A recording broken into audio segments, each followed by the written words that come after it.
బాబా చెప్తున్నారు, మధురమైన పిల్లలు, అన్నిటికంటే మధురమైన పదం బాబా.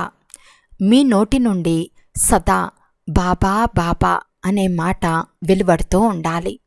అందరికీ శివబాబా పరిచయం ఇస్తూ ఉండండి. ప్రశ్న: సత్యుగంలో మనుషులే కాదు, జంతువులు కూడా జబ్బు పడవు, ఎందుకు? జవాబు: ఎందుకంటే సంగం యుగంలో బాబా సర్వాత్ములకు మరియు ఈ బేహద్ సృష్టికి ఎలా ఆపరేషన్ చేస్తారు అంటే రోగానికి నామరూపాలు కూడా ఉండవు. తండ్రి అవినాశి సజ్జన్. ఇప్పుడు మొత్తం సృష్టి అంతా రోగగ్రస్తమై ఉంది. ఈ సృష్టిలో మళ్ళీ దుఃఖానికి నామరూపాలే ఉండవు. ఇక్కడ ఉన్న దుఃఖాల నుండి తప్పించుకునేందుకు చాలా చాలా సాహసవంతులు కావాలి. పాట: మిమ్మల్ని పొందుకొని మేము ప్రపంచాన్నే పొందుకున్నాము.